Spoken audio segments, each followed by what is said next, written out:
I've been reading a lot of comments on arm wrestling forums. That also make me think there's quite a lot of people that would like to see more natural arm wrestlers too, because they quickly say, but they're just juiced to the hilt or whatever. Yes. And it just muddies the water a bit. Where is their expertise coming from?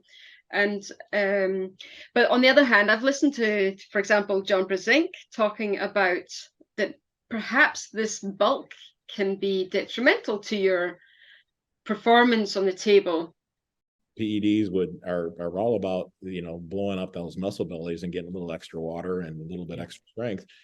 I don't know if that makes a whole hell of a lot of difference, and sometimes I feel like it's a negative, right? I mean, you got guys that aren't on anything that can arm wrestle over and over and over again and don't ever seem to get blown up and have great endurance, and they take a few little things to try to boost themselves up, and all of a sudden it's like being on a high dose of creatine, and they one match and they're like pillow boys and numbed up and they can't arm wrestle anymore. So I don't know what the the perfect formula is. I'm not sure anybody does. Well, obviously some people think that other people have figured it out, but I don't. It's been something that you've made maybe part of your calling, if you like, to just encourage people to trust their own natural strengths and use natural means to get stronger. So do you want to tell me just the background to this choice? Yeah, I mean, so I'm 46 now, and coming up, if someone's on PEDs, we just used to call them steroids back then because that's just what we called them, right? Someone's on steroids, it was like a big thing, like, oh, that guy's on steroids or that guy's juicing or whatever. So most people weren't. And nowadays it's, and especially with social media and everything, and it's just so widely accepted, and that even Larry Wheels was, telling people exactly what they take, and people are like, here's my stack, here's what I take. And it's just sort of so accepted. But the reason I never went down that route is primarily I was a big nature boy. So like spend time in nature, outside in that. And I also was became a holistic lifestyle coach. And my teacher was a guy named Paul Chek, and of the Chek Institute. And he was just sort of he was pretty jacked, actually. He's probably about 5'8", 180 pounds, and lean. And he could lift, there's a picture of him lifting a 180-pound dumbbell over his head, like with one arm.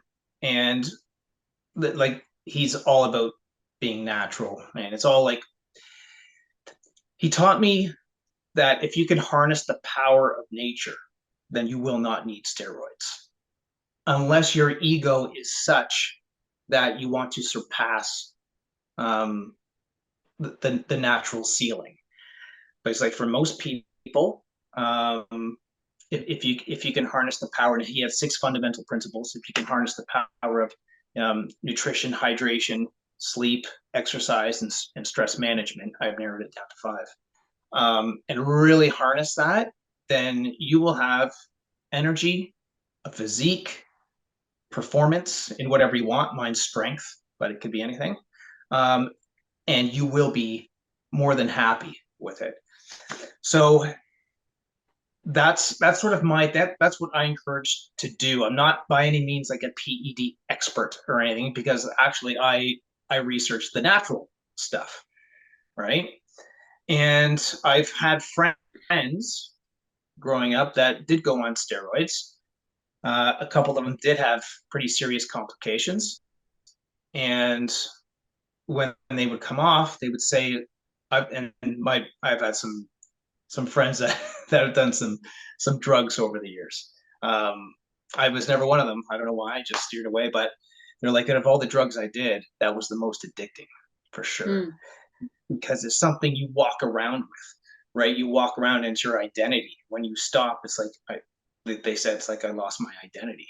So I was hard to get off. Is the identity connected to the actual physical shape that you are on cycle, or what? Yeah, it's like, well, yeah, they walk around, and we're young men at this point too, right? So if you're in your like 20s, or you're in your 30s, and like you got a point to prove, or maybe that because they were just delinquents, because we were just young and stupid. But you know, you want to walk around, you want to be the biggest guy at the bar, you want to impress the chicks, whatever it is. So when they would get off of it and they would lose that, they would feel like they weren't adequate. They weren't, again, they identified with that persona. And that's when I saw this, I'm like, well, that's something I never really want to lose. Right. And then it just goes to show you it wasn't really them.